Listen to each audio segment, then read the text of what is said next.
Hello दोस्तों, कैसे हो आप लोग। आई होप कि सब लोग बहुत अच्छे होंगे और सब अपना पढ़ाई लिखाई अच्छे से कर रहे होंगे।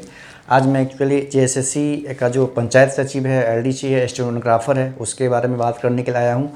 छात्र बहुत परेशान हैं, काफ़ी दिनों से वेट कर रहे हैं। और झारखंड में जैसा कि आप लोग को पता है कि पिछले 2-3 दिनों से जो पॉलिटिकल क्राइसिस और जो सिचुएशन है, उससे छात्रों की बेचैनी और बढ़ गई है और बढ़ना स्वाभाविक भी है।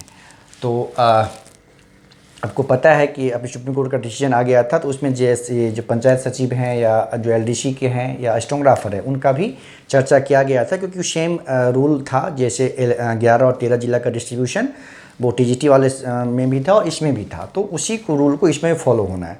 और चूँकि अभी मामला अभी पॉलिटिकल राजनीतिक बहुत स्थिति खराब है झारखंड में। मुख्यमंत्री श्री हेमंत सोरेन का जो सदस्यता है विधायकी का, उसको रद्द कर दिया गया है। तो अब देखिए क्या होता है, कितनी जल्दी इसका समाधान हो पाता है और फिर से सरकार अच्छे से काम कर पाती है। तो आप लोग परेशान ना हों, जब इतना दिन वेट किए हैं तो कुछ दिन और तसल्ली रखें। आप लोग की ज्वाइनिंग ज़रूर होगी और बस कुछ दिनों की बात है। एक बार ये चीज़ सिचुएशन ठीक हो जाए तो फिर गवर्नमेंट इस पर भी काम करेगी। जैसा कि खबर है कि जेएसएससी अपना सब कुछ तैयार करके बैठा है, मेरिट बना के बैठा है, और हो सकता है कि आप सभी लोगों को फाइनल रिजल्ट निकलने से पहले डिस्ट्रिक्ट चॉइस का ऑप्शन मांगा जाए, क्योंकि अब है स्टेट वाइज मेरिट लिस्ट बनेगा, यानी 24 डिस्ट्रिक्ट के आधार पे वरीयता क्रम बनाना है और उसमें प्रेफरेंस मांगा जाएगा। पहले आपको 11 और 13 जिला में डिस्ट्रीब्यूशन था, तो जो कॉमन था वो तो ओपन फॉर ऑल था। जो सिंगल डिस्ट्रिक्ट का था, जो उस डिस्ट्रिक्ट के निवासी थे उन्हीं को उसमें अप्लाई करना था। उस आधार पे डॉक्यूमेंट वेरिफिकेशन या जो भी मेरिट लिस्ट बना था उस आधार पे बना था। अब स्टेट वाइज मेरिट लिस्ट बनेगा, तो छात्रों के मन में बहुत संशय है कि इसका कट ऑफ क्या जाएगा। ठीक है, बहुत सारा इससे रिगार्डिंग क्वेश्चन आ रहा था, कट ऑफ क्या जाएगा, ज्वाइनिंग कब तक होगी, कब तक इसका समाधान हो जाएगा, बहुत सारे क्वेश्चन थे। तो मैंने बताया कि इसका जो ज्वाइनिंग प्रोसेस है वो बस समझिए कि स्टार्ट होने ही वाला है। जो ही ये गवर्नमेंट का सिचुएशन है, उसका ये समस्या, उसका समाधान हो जाएगा तो इस पर ज़रूर अमल होगा और बहुत जल्द अमल होगा। और जब आप लोगों ने इतना दिन वेट किया है तो एक आध महीना और वेट कीजिए। एक आध महीने के अंदर आपके सारे समस्या का समाधान हो जाएगा। एक बार मेरिट लिस्ट एक बार जगह डिस्ट्रिक्ट ऑप्शन चॉइस आपको मांग लिया जाएगा तो 10 से 15 दिन का उसके लिए साइट ओपन होगा, तो यहाँ पता चल जाएगा। जो ही डिस्ट्रिक्ट का ऑप्शन मांगेगा आप समझ जाइए कि कार्य इस पर शुरू हो गया और उसके बाद मेरिट लिस्ट बनेगा और सबकी ज्वाइनिंग कर दी जाएगी। और सबसे ज़्यादा क्वेश्चन कट ऑफ के रिगार्डिंग। देखिए, कट ऑफ यूँ ही एग्जामिनेशन एक से अधिक फेज में होता है। आपको पता है कि इसका एग्ज़ाम 3 फेज में हुआ था, या 3 दिन में हुआ था, क्योंकि छात्रों की संख्या बहुत थी। और उसके बाद 3 सब्जेक्ट था, तो पेपर 1, पेपर 2, पेपर 3 के आधार पे भी इसको डिस्ट्रीब्यूशन किया गया था। और अलग अलग लैंग्वेज के बहुत सारे पेपर थे। तो जो ही 3 दिन में एग्ज़ाम होगा तो उसका क्या होगा कि एक लेवल पे, क्योंकि उसमें क्वेश्चन का लेवल में डिफरेंस आ जाना स्वाभाविक है, बहुत स्वाभाविक है।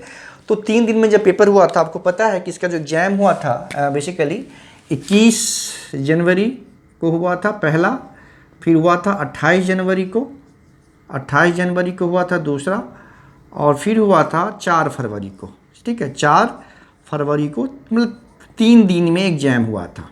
ठीक है, उसमें आपको पता है कि पहला पेपर जो है, यानी पेपर 1 जो है वो क्वालिफाइंग था, उसका मार्क्स ऐड नहीं होना था, लेकिन उसको पास करना अनिवार्य था। क्यों अनिवार्य था? क्योंकि अगर उसमें आप फेल कर जाते तो आपका पेपर 2, पेपर 3 चेक नहीं होगा, तो उसमें मिनिमम क्वालिफाइंग मार्क्स आना अनिवार्य था। अब मेरिट जो बनना है, या पहले भी बना था, वो पेपर 2 और पेपर 3 के आधार पे। तो आपको पता है कि मैक्सिमम छात्रों ने जो लैंग्वेज जो पेपर था उसमें हिंदी ऑप्ट किया था, है ना।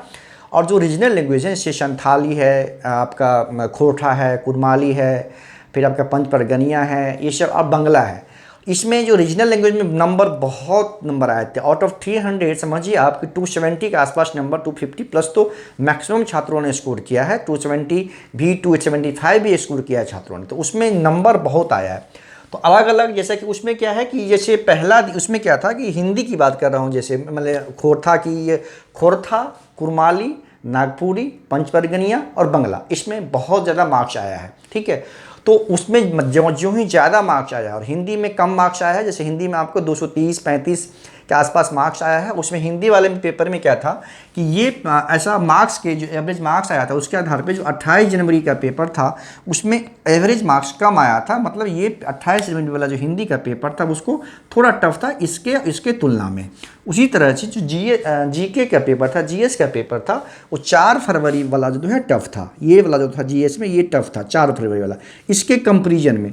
तो क्या होता है कि जब जो पेपर टफ होता है, नॉर्मलाइजेशन होता है ना, तो उसको फ़ायदा होता है, उसका मार्क्स प्लस होता है या अधिक प्लस होता है। बाकी जिसका पेपर थोड़ा सा आसान होता है तो इसके कंपेरेटिवली उसमें जो प्लस होते हैं मार्क्स वो कम होते हैं, है ना।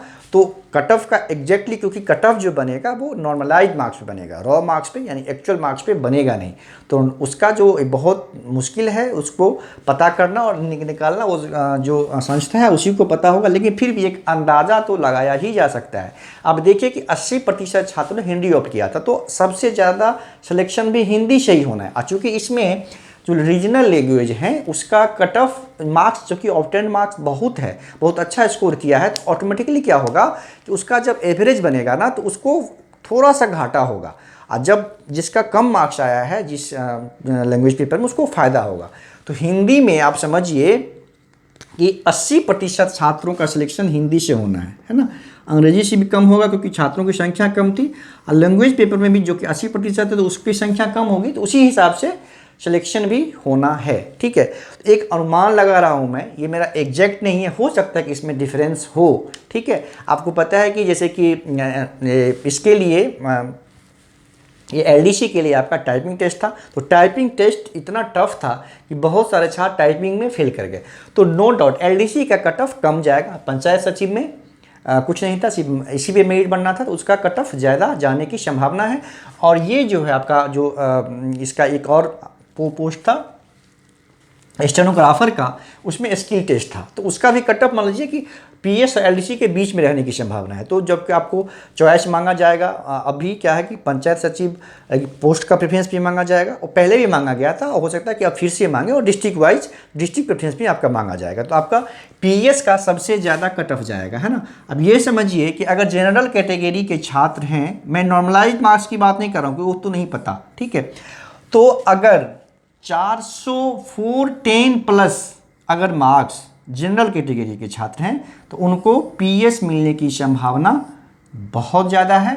और एलडीसी की जहाँ तक बात है, एलडीसी ये है अगर मिल जाएगा, टाइपिंग में अगर वो सफल हुए हैं, टाइपिंग टेस्ट को क्लियर किए हैं, तो 350 प्लस मार्क्स, ये रॉ मार्क्स की बात कर रहा हूँ मैं, 350 प्लस मार्क्स अगर जो छात्र स्कोर किए हैं, 350 जनरल की बात कर रहा हूँ और रॉ मार्क्स की बात कर रहा हूँ। मैं अभी फिर से बता दूं, ये मेरा अनुमान है, गेस है एग्जैक्टली, क्योंकि बहुत छात्रों का क्वेश्चन क्वेरी था, इसलिए मैंने सोचा कि इस पर काफ़ी मैंने रिसर्च करके इसको बता रहा हूं। तो 410 पता है आपको कि 660 120 क्वेश्चन थे और 1/3 नेगेटिव भी था इसमें जीएस वाले में, और 100 क्वेश्चन थे लैंग्वेज वाले में जिसका मार्क्स जिस पे मेरिट बनना है। और ईच क्वेश्चन का जो वेटेज था वो 3 मार्क्स का था, 1/3 नेगेटिव भी था।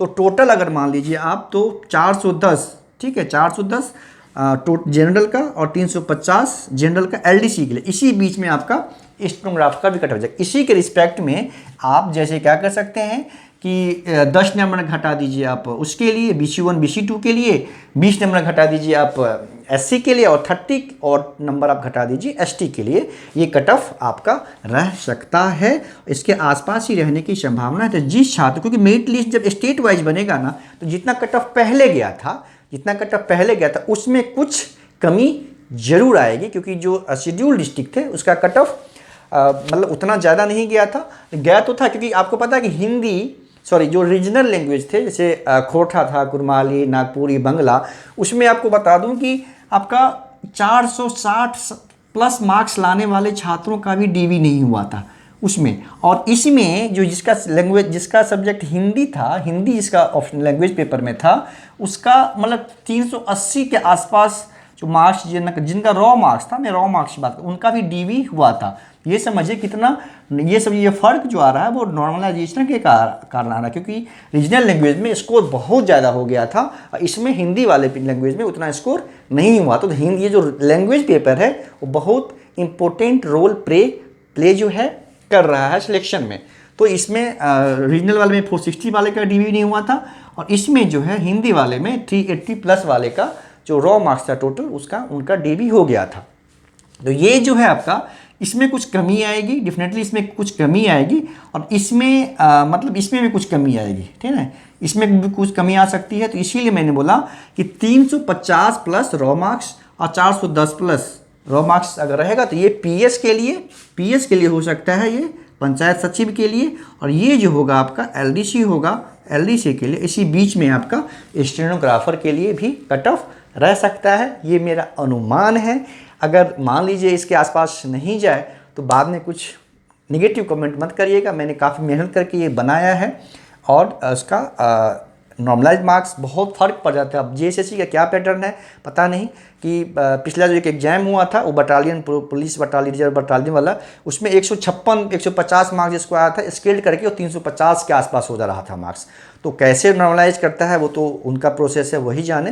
लेकिन इस जो मेरिट लिस्ट बनेगा वो डेफिनेटली नॉर्मलाइज मार्क्स पे ही बनेगा। लेकिन रॉ मार्क्स अगर आप लोग का इतना के आसपास है तो आप लोग का सिलेक्शन ज़रूर हो जाएगा, आप लोग परेशान ना हों। और जब इतना दिन वेट किए हैं तो कुछ दिन और वेट कर लीजिए। अब एकदम आप लोग का मेरिट बन के लगभग तैयार है जेएसएससी में। अब कार्मिक से और किस आधार पे काम करना है, कैसे करना है, कार्मिक की जो ही अनुमति मिल जाएगी जेएसएससी को, या एक मीटिंग के आधार पे उसको परमिशन मिल जाएगा, वो अपना आप लोगों को एक साइट पे पोर्टल पे खोल देगा। डिस्ट्रिक्ट ऑप्शन, डिस्ट्रिक्ट चॉइस मांगेगा सभी छात्रों से, ठीक है, जिनका डीबी हुआ है, जो भी हुआ है, वो डिस्ट्रिक्ट चॉइस सबका मांगा जाएगा। उसी आधार पे फिर लिस्ट बनेगा, सबको डिस्ट्रिक्ट अलॉग जो है आपको मिल जाएगा। और अब देखिए ज्वाइनिंग बहुत जल्दी हो जाएगी, तो आप लोग का इंतजार की जो घड़ी है बहुत जल्दी ख़त्म होने वाली है।